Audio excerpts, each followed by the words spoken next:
What's up, everybody? Welcome to another show of Big League Film School. We have another unbelievable cinematographer with us, Michele Brenstetter. Don't ask me if I'm saying that right. At the end of the show, he'll say it for us with a beautiful Italiano accent. It's off the hook.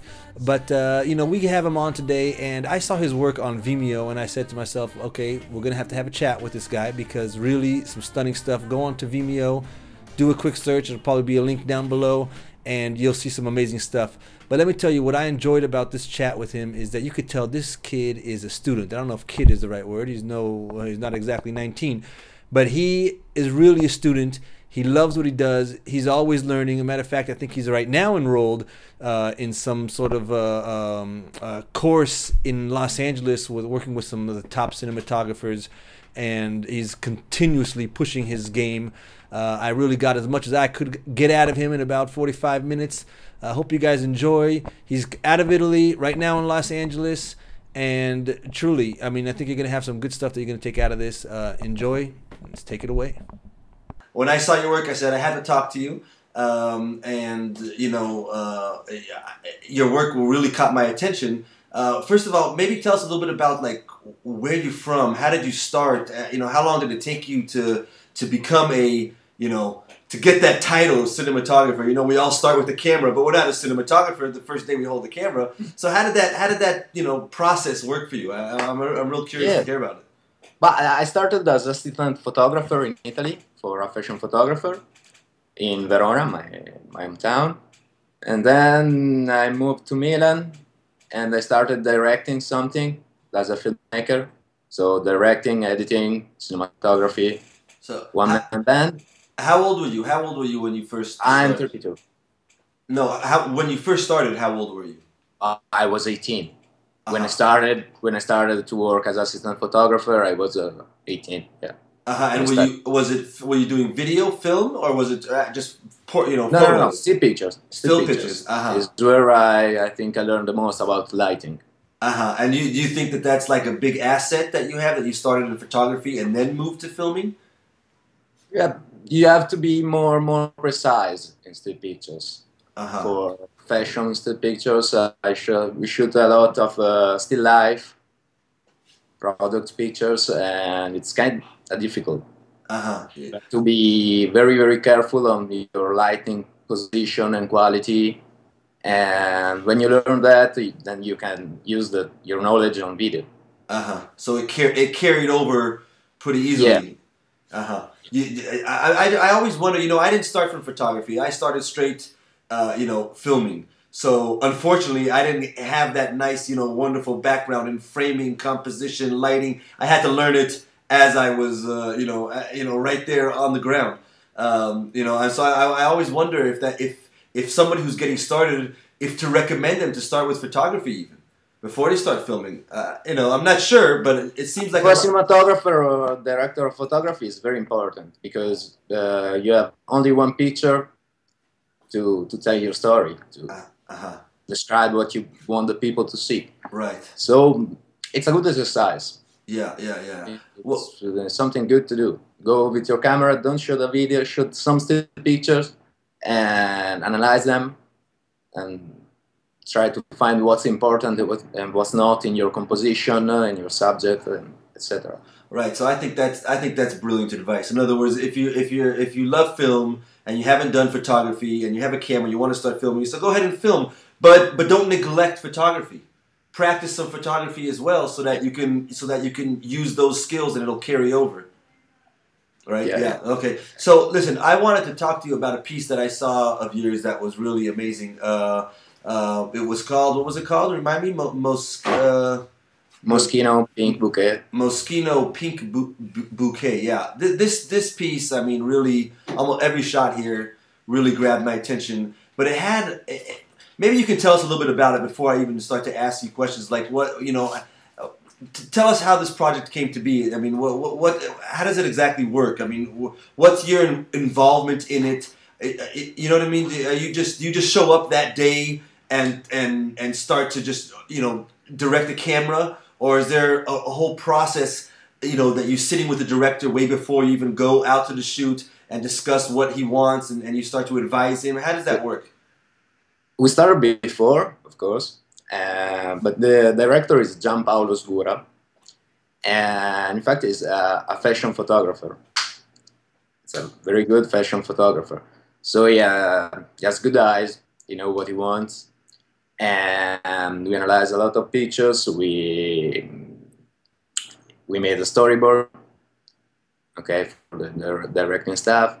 And when you said you analyzed the pictures, what are you looking for when you're analyzing the pictures? What's the are you trying to develop a look? Is that what it is? You're trying to develop the look, the tone of the picture. And we use a lot of his still pictures, his works, and he tried to tell me how he wants the movie tone. And it was quite challenging because he's a really good photographer. Yeah, that sounds a little. That sounds intimidating. He has this very sparkling style. But sometimes in video you have to be more careful. You cannot use the same contrast ratios and stuff of still photography. Okay. And then we knew we had to have a lot of pink in the movie. Yeah, I noticed that. I'm wondering, what is the motivation? Because the bottle is pink? Is that what it is? Yeah. The client wanted a lot of pink. Okay. And this big villa, all lighting in pink, was quite wow. I mean, that was challenging going on. Did that? Yeah. Go ahead. Then I choose to shoot it with Alexa. Oh, okay. Alexa. Okay. Okay. And with Cook S4 lenses. Wow. Okay, so you got some serious equipment here. Yeah. And I love the Cook images. Yeah. You know, you probably have experience with all kinds of cameras and all kinds of lenses. And this is a question that I ask a lot of people, and you know, because I think it's important for anybody who's watching who's beginning. They don't have access to Alexa, or a lot of the projects they're working on is very low budget. Do you think, as a person who's held all these cameras and worked with all of them, could you have gotten a similar image out of a 7D, 5D Mark II or 3, or even it won't compare to an Alexa, we all know that. But you know what I mean? It's very difficult. Different sensors. It's like using different film stock. And different sensors, different black magic inside the camera. The developing of the stuff inside the camera is different. Yeah. So there are cameras who are limited in what they can see. Yeah. Like I don't know, a 7D. Sure. That kind of camera cannot have the same dynamic range. Right. But if you are very, very careful about your exposition, the lighting you can pull it off. Yeah, you can make really great pictures. Yeah. See, of course, an Alexa or an Epic is a different beast. Yeah. Everything is different. Right. There's nothing to compare. But here's more information. There's more information for you to work with in the more stuff to work with. Yeah. Well, what I always try to get across to people who see my work and they ask for advice is that I let them know that you can do so much in the beginning with a 7D, even a 60D, heck, even a T2i or T3i. You know, one of these smaller cameras. You can do so much with those, you know, and make very impressive images to get your name out there and get your work out there and get people to see what you're capable of, and then slowly step up until you get jobs like, you know, that require an Alexa. But in other words, you don't need an Alexa. I totally agree. I think it's not the stuff you're using important, but it's the lighting, is the framing. Yeah. Okay. So let's get into that. If you can do some good images with let's say a 7D. Yeah. You will have a Epic with Master Primes lenses and stuff. Your images will be even better. Right. But it's not the stuff you're using. Yeah. So let's dive into the meat right now, and let's talk a little bit about what you had to do lighting wise to get, you know, for this commercial, this piece here. I want to pick a certain frame right off the bat. You know, well, let's discuss it. Let's go with the shot where the wide shot of both of them pulling up on the motorcycle. Like it's a little bit of a profile view of the house and of them, and they're driving by. It's about 4 seconds into the piece. And tell me, that's a really wide shot. What's going on here to light this? This is obviously at night. What do you have to do? What's some of the challenges that you have to go through? Tell somebody like me who's a beginner, in lighting such a massive scene and what you had to do to get it. And not to mention, you're obviously keeping in mind what the client wants the whole time. All the pinks that they want and etc. So yeah, what client and the director wants. Yeah. Okay. Maybe the most important thing. You have to do your job. You have to do images that are nice and good for you. But it's a work. You're not like the lonely artist. Yeah. Right. It's a job. It's a job. You have to make it right for the people you are working for. Okay. So tell. For this frame. So I remember we had a big soft light bounced from the front. Okay. No. On the right of the camera. Yeah. Because I think 4K HMI or something like this, bounced on a ultra bounce, 4 meters of ultra bounce, and then we had some parkan under the statues. Okay. Under the statue, under the tree on the background, and then we had some other lights with pink gel. Inside the house. You can see the gate, the door. Inside we put some big lights with gel pink. Yeah. Yeah, another bar on the column.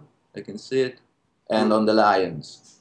Right. Down from below. Yeah. To have some volumes on the statue and on the house. So I see 2 lions and a statue. Each one of them has to have its own light in order to control it. Yeah. They were parkan, very narrow beam of light. Okay, and they're on the floor. They're on the floor shooting up. Yeah, that's hidden by the bushes. Yeah, right. And then obviously you did some lighting inside. Now, what do you So what are you looking for to get your exposures? Like, how are you deciding what you want to be bright and what you want to be very subtle? What's going through your mind on that kind of stuff? Like, like the inside of the house, I see the top, the ceiling. It's a little blown out, but maybe that's part of the look. So tell me like a little bit. It's a little blown out because then we have another frame when the girl goes in the house, and we wanted that to be with a very strong backlight. Okay, so to keep the continuity, the shot, I wanted the inside of the house be very almost overexposed. Yeah. Right. But my biggest question on this frame here is the pink. Those pink light glows that are in the front of the. Is that talk to me? I mean, teach us the tricks. How do you do that? That's such a beautiful look. It's quite simple, and it's quite a trend in the last couple of years. You see it on every fashion movie. Okay. Teach me. Every fashion movie. When you can have some nice effect if you put something transparent near the lens, and if you have a backlight, like go to your lens, you can have this nice sparkling things. You can use it like a piece of gel. This one I think it was a pink gel, and you can use it to some broken lenses. You can use everything to put in front of the lens, very close, so it's totally out of focus, so you cannot understand what so okay, go ahead. And this is just an effect to have the images more interesting, I think. Yeah. And this way, for this film, we know that from the director pitch that maybe this scene with the guy is a dream. Yeah. Right. Dream. So we were looking for a dreamish look. Interesting. Yeah. I think it goes well. So let me see if I understood the technique, because I don't know this technique. I've never done it, never seen it done. I mean, I've seen it in people's work. I just didn't know how they did it. So you're telling me you took like say some sort of like glass, almost plastic, something that's see through, in front of the lens, very close to the lens, and you cover it with some sort of gel, like some sort of a pinkish gel. No. It's not. It's nothing so. It's nothing so difficult. It's very easy. Okay. It's like you bring a little piece of gel. Yeah. Okay. Yeah. You smush it up a little bit. Yeah. Yeah. And if this is the lens, okay, and you are looking this way, you put like here. Oh, so very close to the frontal element of the lens. Yeah. So it's totally out of focus. Yeah. And it gives you this strange kind of aberration. And if you use it colored, it will cast its colors on the image. I see, but it's very. I see it's very transparent. It's very see-through. So what is this? What is this material? What is it? What is it that you smushed up? What is it? This was Ali Pink. I don't remember, of course, the name of it was the Ali gel filter. Oh, so it's some sort of a gel. It's some sort of a gel that you normally put on the end of a light to color light, and you just smushed it up. It was the same we used to color the light inside the villa or the one you see on the statue. So you just hang that somehow. You use something to grip it and hang it very. Depends if you have to be creative. Dirt and quick, you can keep it by hand, or some little mini magic arm, like Nog arm with little clamps, or a piece of gaffer. Tape. You can use everything, and it's good. Sometimes I use this kind of stuff. Sometimes I use a clear filter. Yeah. With some Vaseline. Okay, wait. Tell me a little bit more about that. What is that exactly? It's a very old technique. Okay. Remember, the show is called Infant Films. We're all babies here, and our films are babies. Teach us to go to the next level. There's not so much to think.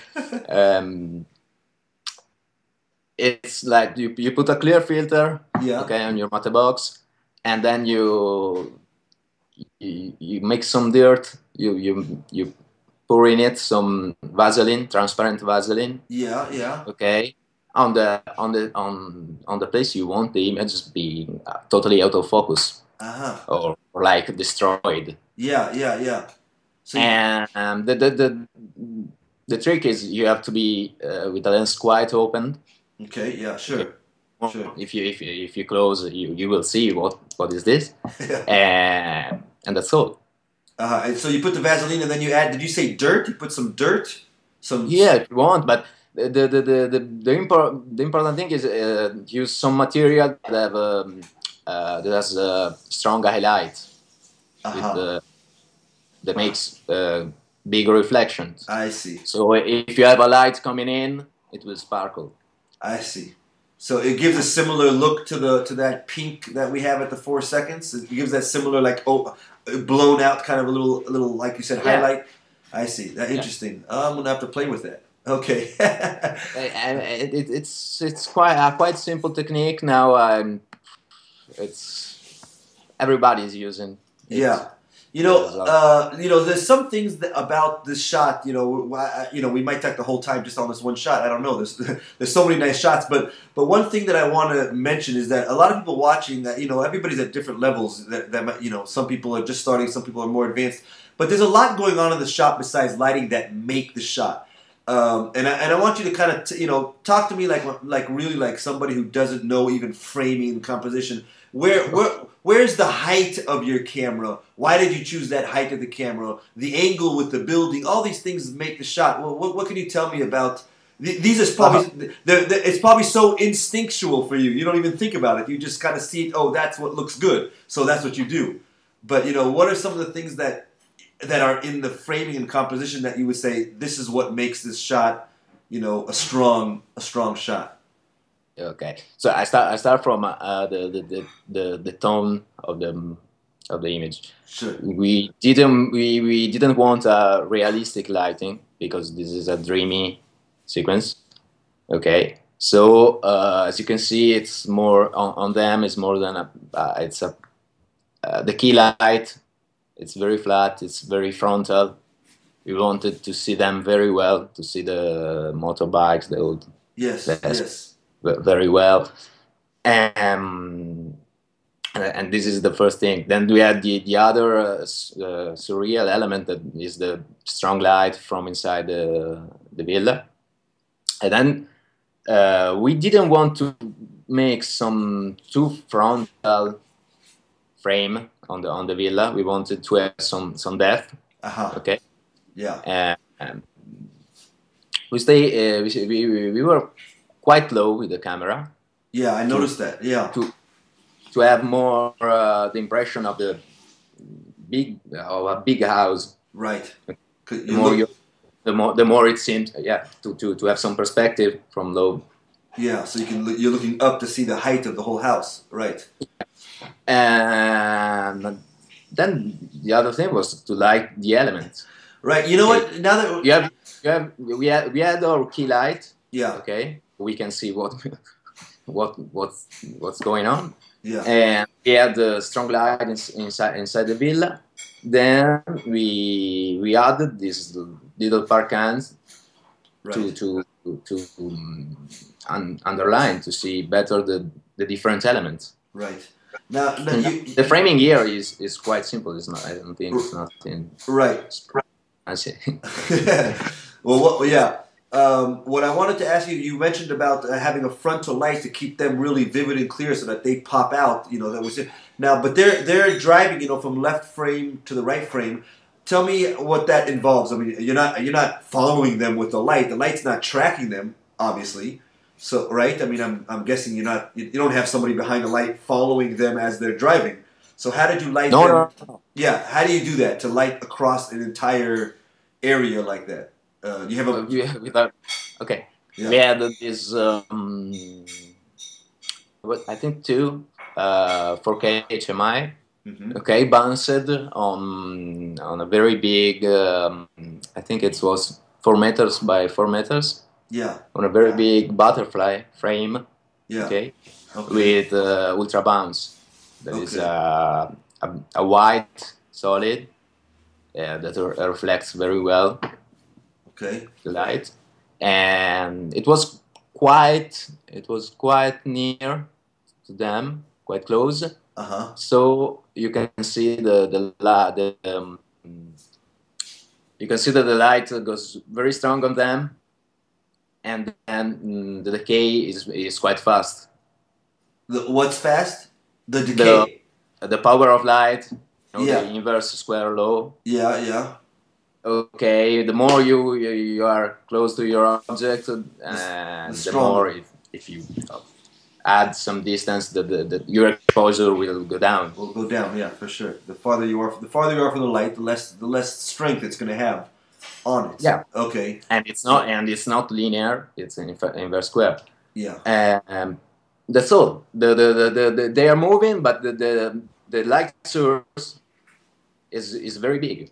Yeah. It's very big. Yeah. So, you know, just for somebody like myself, you know, I find that I am working on a lot of projects that are, you know, way too low budget. I mean, they're low budget. What can I say? I'm not working on a commercial that's, I don't know how much the budget was for this, but it was probably you know, enough. If you're shooting on Alexa, it was probably enough to get you what you needed. You know, to do the lighting. So my question is, let's say I am trying to get my name out there and I want to produce my own piece. What kind of equipment can I bring to achieve what you did? Some of these elements that you mentioned seem like might be quite a big investment.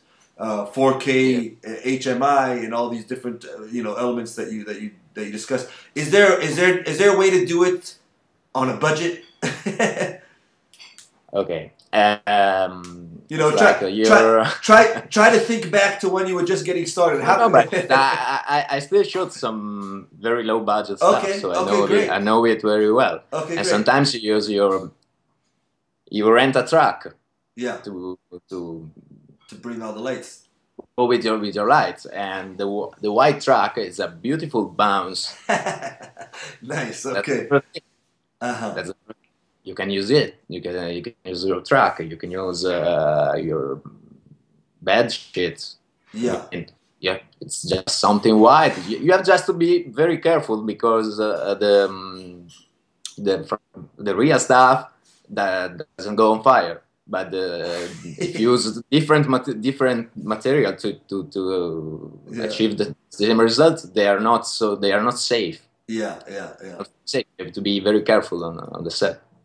And the other thing for low budget is that you usually want to optimize what you have.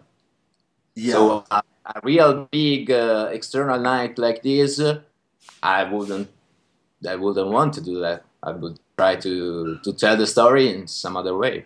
Yeah. Because and the more close up you are, right, and less you need to make a nice picture.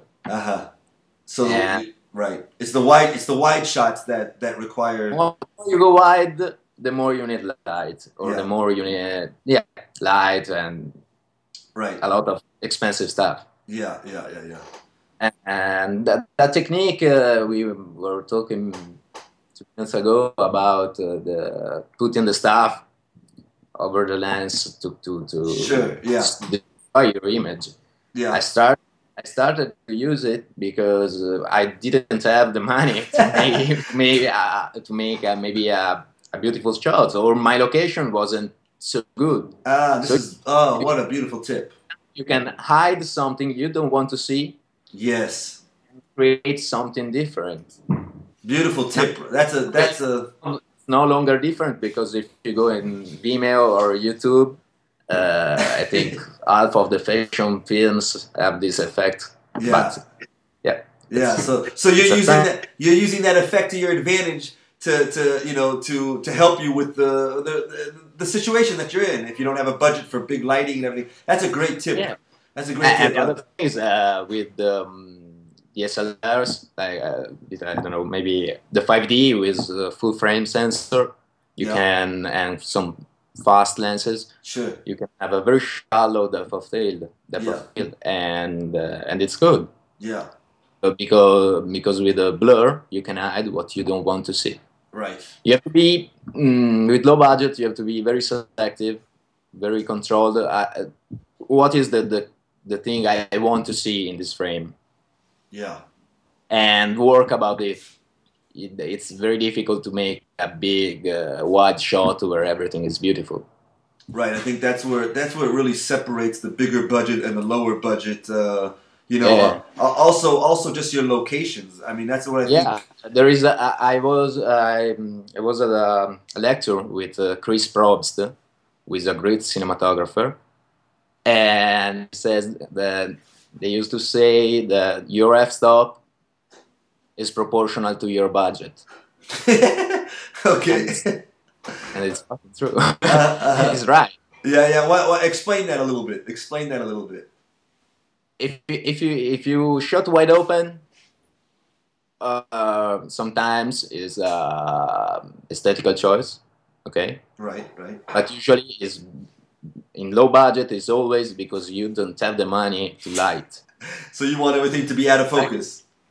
Yeah, so and you don't have enough light to close your lens. Yeah. Yeah, that's a great quote. and it's true. And when you start to have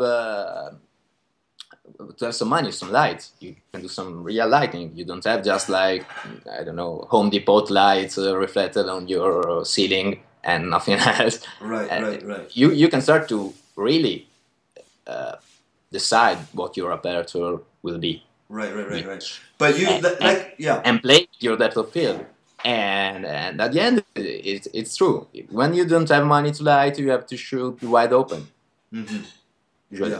Yeah. But I don't want to scare people off, because even you were saying, that you still shoot often lower budget things. So you can do it, but you just have to be more creative. You have to probably put in so much more work to get the shot to have the look you want, as opposed to just bringing in another light. You have to be very, it's not that it can't be done. It's a challenge. It's a challenge because but it's beautiful when you learn to do good images with very poor resources. Yeah. Then when someone give you the mean to make something with more resources, you're good. Yeah. Okay, I want to move along. I want to move on to one more shot, and then after we discuss the shot, I want you to. You started telling me before we started the interview a little bit about some fun that you're having out there with some top cinematographers. You'll give us a little sneak preview, and then tell us some things how that's going for you. And then last but not least, also I want you to give the people who are watching some tips that they can use to go out and improve themselves. But let's look at 12 seconds in. Our main actress is walking, straight on into the house, and you see the doors kind of have a nice glow and nice. So yeah, tell me about this shot. What's going on? How are you lighting the inside? You have everything here to me is a very nice, even lighting. It's I don't know how you did this. It's very dramatic, I think. And it's got a very unique feel to it, but yet everything. It seems like it's pretty evenly exposed. Tell me a little bit about it. I'm not sure how to explain it exactly. Go ahead. Yes. We know this is a dreamy sequence, dreamy scene, and we didn't want to have a strong contrast. We didn't want to have black. Okay. It's the product we are selling with this advertising is a perfume for a teenager almost. Okay. So you cannot go like low key images. It's not the way. So we start from the same setup of the wide shot. Okay, but here we had the glow from inside is some big HMI aimed at the ceiling with pink gel. Okay, at the ceiling. And a couple of smaller units pointed to have some backlight from the door toward us. Now, why at the ceiling? Why did the first light that you said at the ceiling? What was the purpose of that? Yeah, to have light everywhere from inside. Not only from inside we have the smaller units that make it the rim light on air. Okay, and on the door, and to have a field light inside to see what's inside, to have this pink glow. Yeah. Okay. We aim the light to the ceiling, so it bounces everywhere, and you see that it's like a big pink room. Yeah. Right. So the two lights that are going through, they're managing to penetrate. Is that a glass door, or what's going on there? What kind of door is that? No. There's no glass. We use smoke here a little bit. It's open? I mean, it looks like almost like curtains. It looks like there's curtains there. Yeah, there's yeah. Is it curtains or is that open? You don't have glass here. Oh, so we're actually seeing inside the house right now. Yeah. Oh, I didn't get that. I didn't see that. Okay, so how come? So the two lights that are shining straight at her to outline her, to give us, like you said, the rim light. Is she blocking them? She's hiding them right now. That's why we can't see them. No, they're from the sides. You can see the highlights on the edge of the door. Oh, okay. Yeah, I do see that. And then we put another rim light, and this one is hiding from the column on the left. Yeah, right. Okay, I see. So wait a minute. Are they on the floor? Where the ones that are inside? Are they on the floor? How are you hiding them? How are you hiding them, and yet they're still? No. Because the room inside was very, very big, and we had a lot of room to aim the light to her without having the light on the frame. Okay. I can't quite tell what's going on in there, but I guess that's also the point. We don't really want to see inside the room. We just want to see that it's a big pink room. That's the whole idea. That's all. Yeah.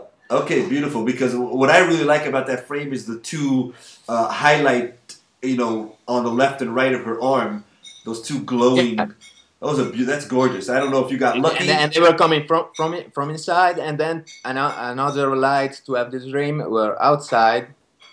Okay, and they are hidden by the column. Just on the left of her, I think. Correct? No, there is another one on the right, but it's smaller, very subtle, very subtle. Okay, wow. Okay, great. So see, there's so much more that went into the shot than I thought. And then, of course, you still have the actual outside lit, like you said from the beginning. Yeah. So you have you have the big bounce lighting. Wow, that's a lot involved. I really wonder what would you need to accomplish this on a small budget. I mean, tell me, when I say small budget, let's say tell me what's the minimum to do this shot that I would have to show up with. How, like, the size of the lights? How 650s? What are we talking? 1Ks, 2Ks? What? No, more. I think that we have a couple of 2Ks for the rim light. Then inside we had some big stuff because the room was very big. And then I think for the bounce light, it was or a 2.6K or a 4K. I don't remember. So you have one monster one for the bounce for the outside, and you need what the two lights that are inside pointing towards the camera. How big are those? What are we talking? 1Ks, 2Ks? 1K. I think or 1 or 2K. Maybe 2K with some scream. And the rim light that's outside behind the column. It's the same unit, but it's so close. It's closer, so it's stronger. I see. Okay, wow, that's a lot of lights. But if you're doing a personal project and you're trying to get your name out there, it'll cost you what, a few $100s to rent all those lights, I think, for the day. It will cost you very much. Oh, really? I think it's too much for a personal project. You can do. My advice for low budget stuff is do with what you have. Do with what you have. So you just wouldn't be able to do such a wide shot on you wouldn't be able to light the whole outside of this house. That's all there is to it. Sorry? I'm saying you wouldn't be able to light the exterior of this house with with the low budget. You wouldn't have enough. Okay. When you there's a lot of problem because you go with bigger light units and then you need like a truck and a generator to have the right power. Some to feed them. Yeah. And everything is very expensive. Really for independent and low budget stuff, I wouldn't try to achieve this kind of look. Yeah. I would go a different road, a different way, a different stuff. Yeah. The other thing for low budget is you need great people to work with. Okay, and here I had like 4 electricians and 3 gaffers. Whoa! The stuff. Yeah, because in the white frame we had some lights on the windows of the villas. We had to do like this external night, and then interior morning.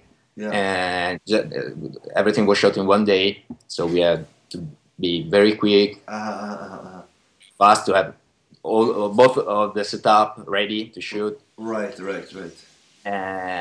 And this guy, they work very well, but they won't pay. Yeah. And it's useless to have big badass lights if you don't have anyone who can help you really move it. That's good. Okay, good to have all that information. To save your money. I mean, when you bounce some light, okay, you don't need a beautiful Fresnel lens on the light. Okay, you can use on the pot light or stuff like this. Right. But when you need to have a really a pictures that is like the one we are looking, you need the real stuff. You need the real stuff. Okay. Well, that's what it's got to be. Like you said, you can always choose a different location. If you're doing things on your own, you can choose a location that's more, that doesn't require as much lighting, and that's what it is. You know, you have to learn how to work with what you have, like you said. Be creative and work with what you have. Yeah. You have to optimize what you have. Yeah. I wanted to ask you the book by I think Stu Maschwitz. Yeah, right. The DV Rebel or something like that. It's very clear on this point. Make make the list of what you have for free or for and try to make a movie about this, about the stuff you can have.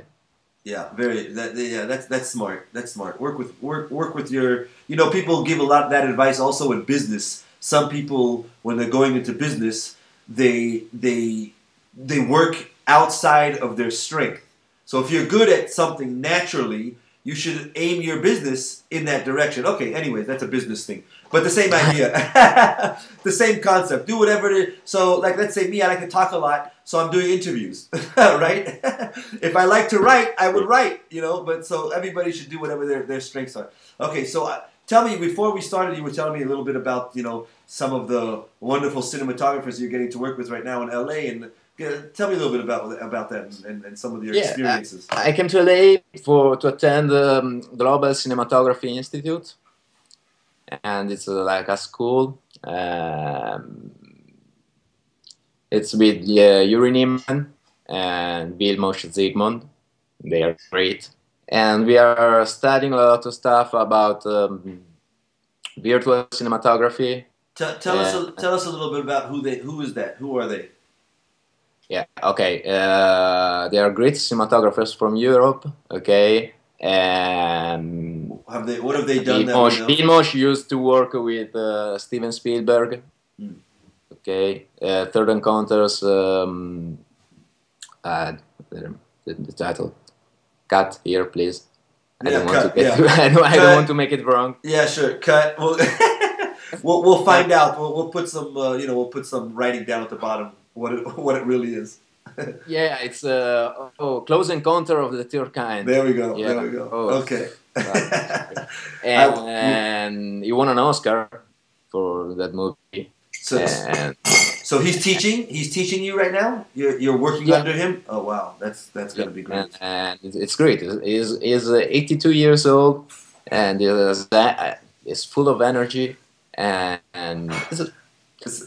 just to be on a set and looking at him that looks the lights and where to put the stuff. You learn everything. So give me so far the one big, obvious, huge thing that you've learned from him that you said, wow, you know what I mean? Give us one thing that you've really taken away from being underneath him. One thing for now I think is keep it simple. Keep it simple. He is a huge user of hard light. He doesn't like to bounce too much or big soft light. He uses quite hard lights, and keep it simple. Establish what your key light is. Set up your key light, and then look, what can I do to get a better picture? Yeah. It's okay. Let's say that when it does, it seems simple. Yeah, when you get good, it seems simple. I think his eyes can see a lot much more than my eyes can see. Okay, but keep it simple. Go and set your key light, and then improve your image after that with some other sources.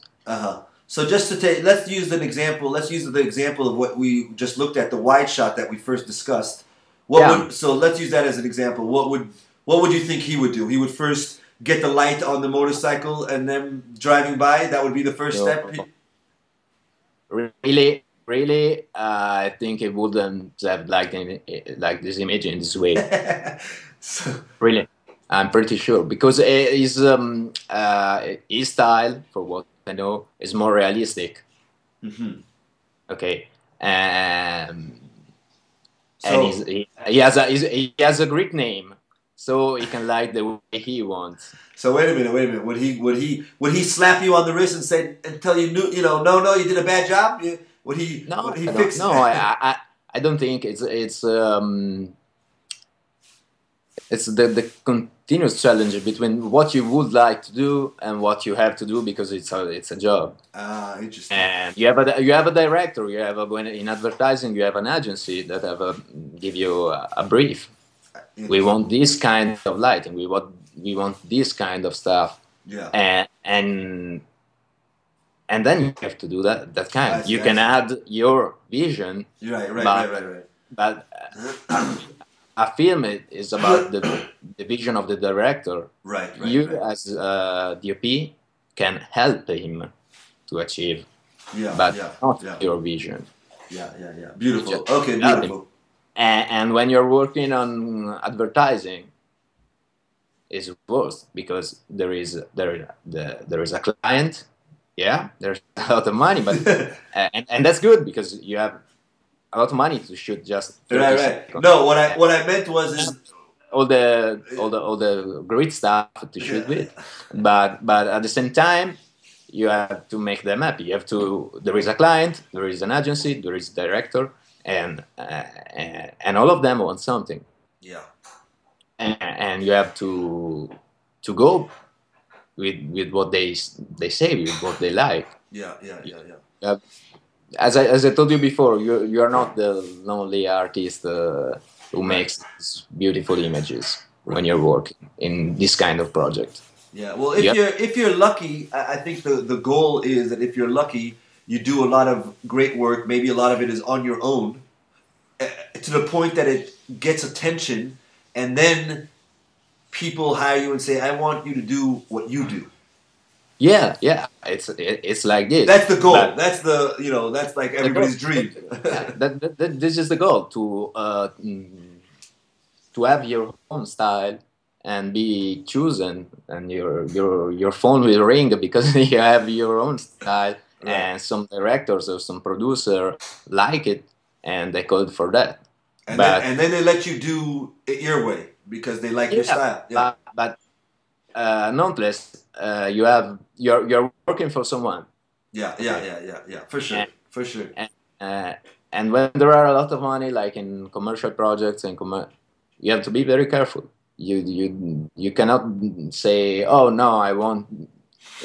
Commercial all has to be very sparkly, very well exposed the images. You cannot go with big shadows or low key images. Usually then. Right. Yeah, and you have to do that. Yeah. You don't go for usually for realistic lighting. You go for some kind of stylized lighting. Yeah. And that's all. And I don't mean it's bad or it's good. It's just your job, and you have to do that. Yeah. One of the other thing to I think improve as a DP or cinematographer is to learn different styles of lighting. So you can do different stuff. You're not like an author who does only the stuff he likes, but you can work for different directors with different visions, and giving them different kind of lighting. Yeah, execute. You can execute different visions. And it's part of the job, and I like it very much because it's continuous learning and research and dig on the other, on maybe if you're lucky, big cinematographers' work. Yeah. Okay, they achieve this kind of images working that way, and you can go and do something similar. Yeah.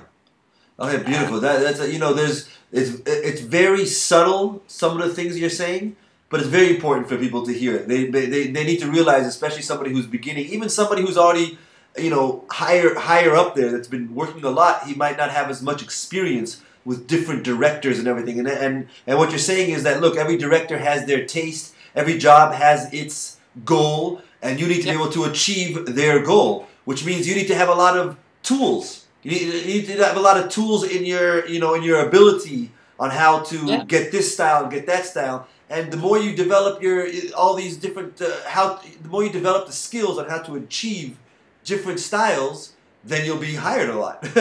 Because so the cinematographer is in between artistic and technical.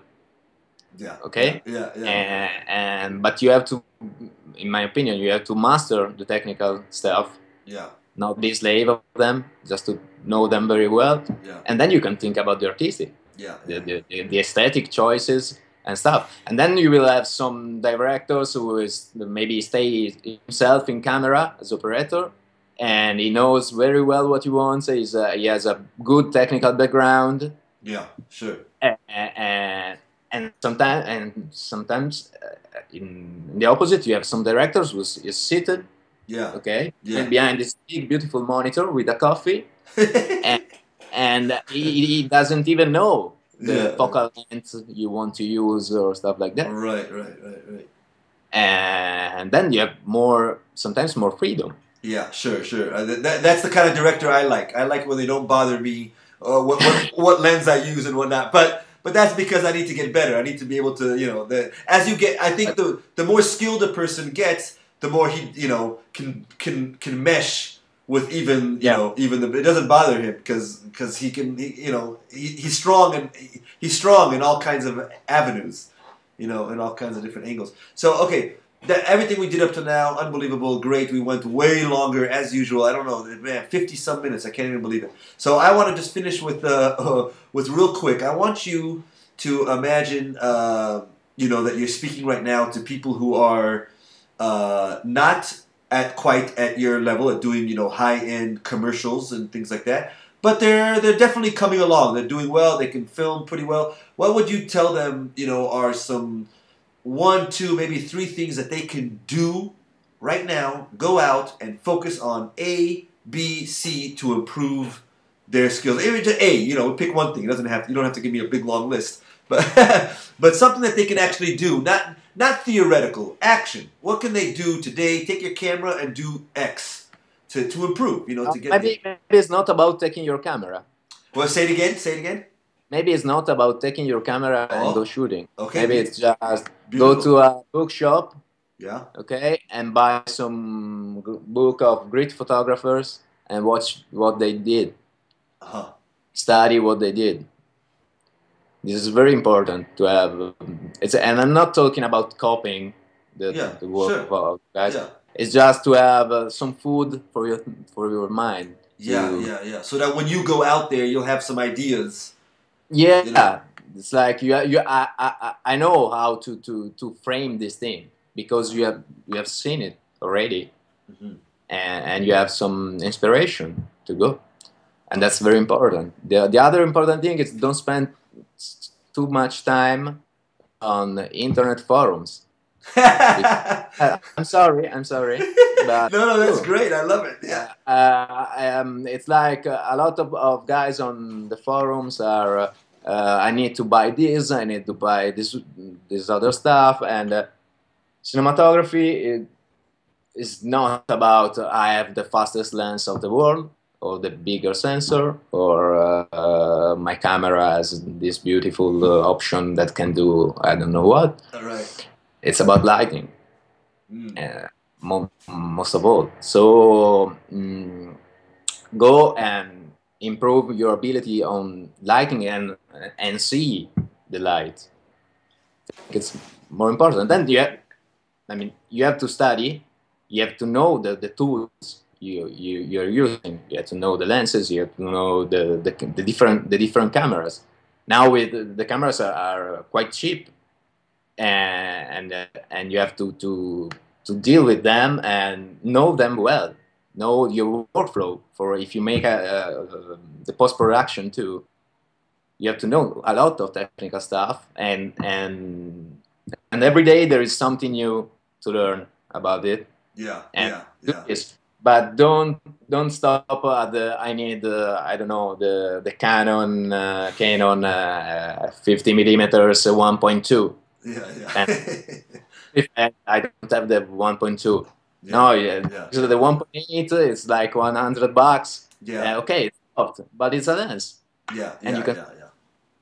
You know, I think I shot for the first year or so as I was getting serious about cinematography on the 1.8, the $100 lens that they had 1.8, and I got a lot of attention. A lot of people loved my work, and it's with the 1.8. It was more than enough. After that, I grew. I spent some money on lenses after that, but I did, cool. But I practiced on that, and it and even with all I know today, I probably could still shoot some things on that 1.8 as opposed to some Zeiss 50 millimeter, and probably 90% of the people won't know the difference.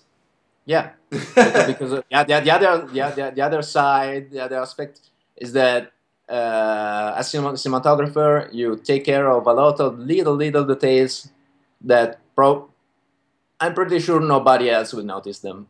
Yeah. Maybe your director. Yeah. But there's a lot of stuff that only cinematographers will see, maybe. Yeah. Okay, and I don't want to say you have to work not well, but be careful about the details and all the stuff. Right. But it's not only about the stuff. And so it sounds like we're gonna have to do. I'm working for maybe some quite big commercial production, but I'm still, and I think I will ever work for low budget projects and maybe some indie little short movies and stuff like this. Yeah. And you have a lot of limitation.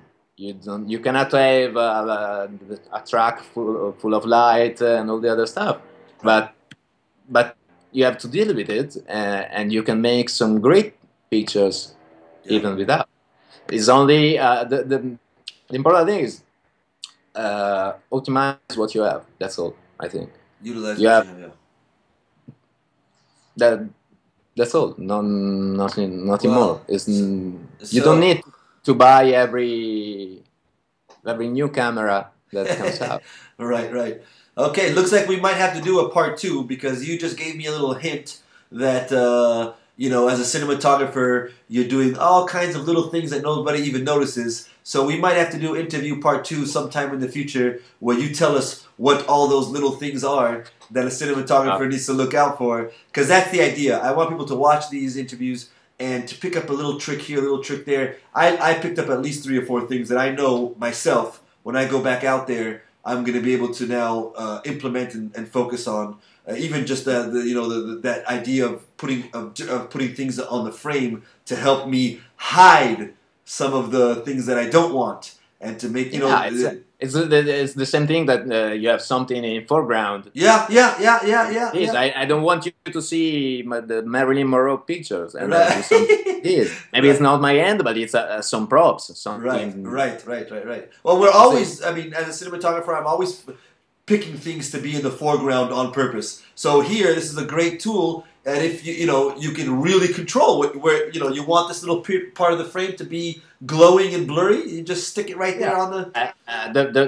There is one thing. Now it's everybody's using this technique. So it's not something you can sell. Like it's my own thing. Sure. And the other thing is aesthetically. It's very strong. It's a very strong statement about your images. So be careful. Use it. Try it. But it's not the solution for every problem you have when you're shooting. You cannot do like this for every frame you're shooting. Like you're saying it's such a strong statement that it might not match what the overall story is. So sometimes instead you want very sharp images with very graphical and neat framing. And you do in different way. Okay, wow. So Michelle, help us. Michele, that's just a great name. I think everybody is jealous. If of nothing else, if they're not jealous of your images, they're crazy. But everybody's going to be jealous of your name. Tell us your whole name. Say your whole name, especially the last name. I want to hear it. Okay. It's Michele de Bellesin. I love it. That's great. Okay. Wonderful. Michele, thank you. You know, we're going to stay in touch, and who knows, we might have to just do part 2 another time. Yeah, it would be cool. Okay. Thank you, my friend. Bye. Take it easy. Bye-bye. See you soon.